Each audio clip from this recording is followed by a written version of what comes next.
If you're a real child of the 90s, you remember Sonic Says. They were 30-second PSAs toward the end of the adventures of Sonic the Hedgehog cartoon that taught you valuable life lessons such as not going for a ride in a dryer and life is inherently meaningless.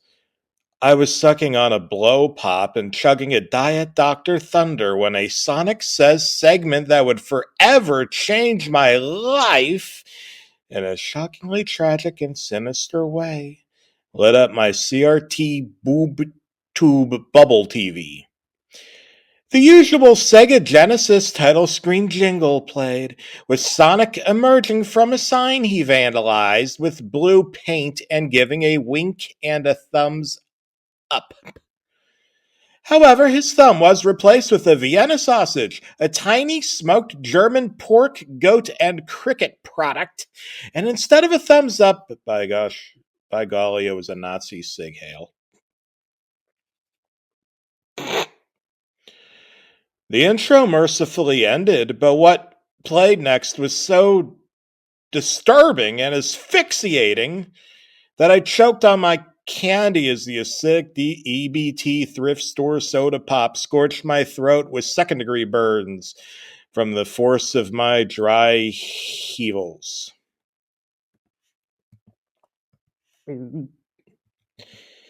Kids, your health is super important. That's because you only get one life, and therefore one body.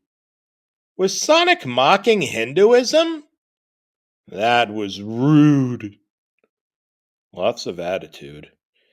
And one thing you don't want is Cushing syndrome. In fact, that's one thing that you don't want to get at all.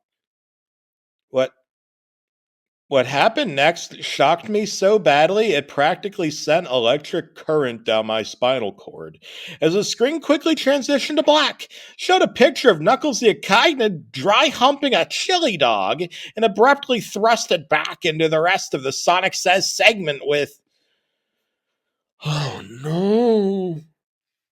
I could recognize that rotund gullet, blackened sclera with red laser pointer irises, and Hispanic elementary school custodian mustache anywhere." It was Dr. Ivo Robotnik, Sonic's sworn nemesis and high IQ creator of hundreds of harebrained schemes involving a chicken, driller, and monkey with about as much chance of success as someone with Dr. Robotnik's dad bod have chances of getting laid by even a 2 out of 10. Just look at this guy here, Sonic snickered, pointing at Dr. Ivo and snickering again. He's fat.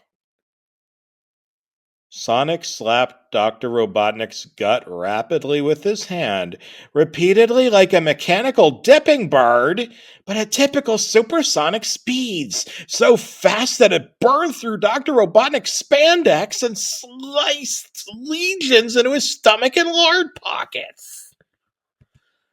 He's bald.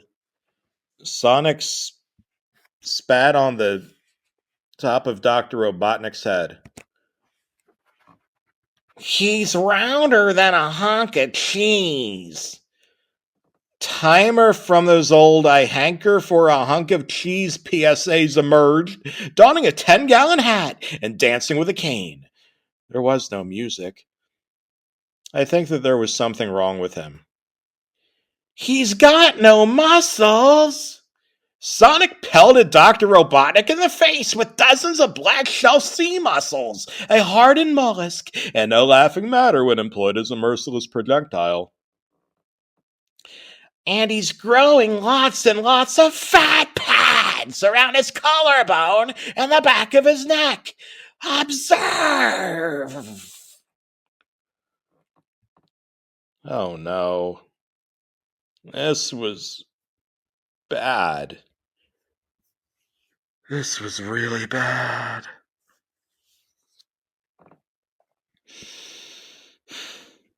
You know that credit sequence at the end of the Adventures of Sonic the Hedgehog cartoon? In which Sonic picked up the remote control with a button on it and it slammed and flattened with a 10-ton weight, all classic Hanna-Barbera style?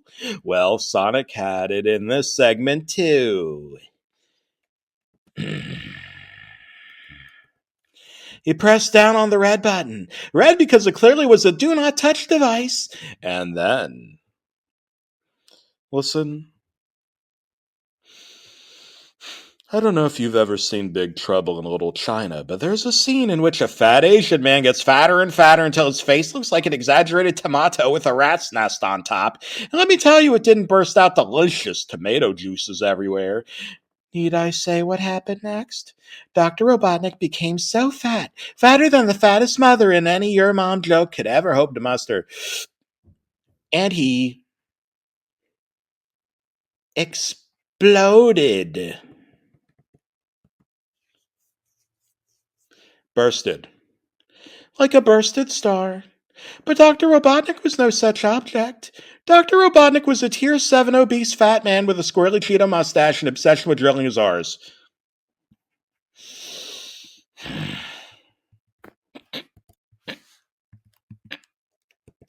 Furthermore, he had a fatal case of Cushing syndrome. Dr. Robotnik's large chunks, various organ entrails, and torn up page fragments of the Tibetan Book of the Dead rained down from the Mobian sky and smothered Sonic, Tails, Scratch, Grounder, and for some reason Crash Bandicoot and Robert F. Kennedy Jr.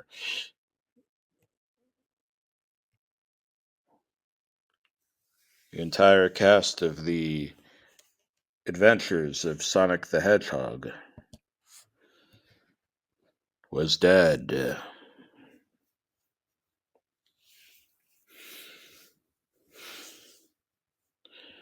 The screen went back to black, then classic bright rainbowy color CRT broadcast signal interruption screen, and then a picture of Sally Acorn with sagging tits from some weirdo's DeviantArt account flashed on screen, temporarily blinding me as I had no time to prepare for the moral outrage, especially so soon after the trauma I just suffered from that practically satanic Sonic Says segment. The whole experience was sinister. I've never been the same since.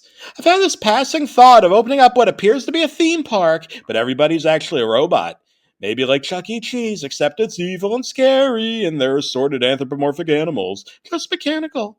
I doubt that's been done before. I spend my free time seated at the local Taco Bell, practicing such Spanish words as pajo, arriba, and ariano. I adopted a German shepherd named Blondie, and for reasons I cannot begin to explain, I have an endless obsession with Charlie Chaplin shorts. At first, I thought it was those delicious pies he's known to drop on his pants, but that's not it at all. It's the mustache.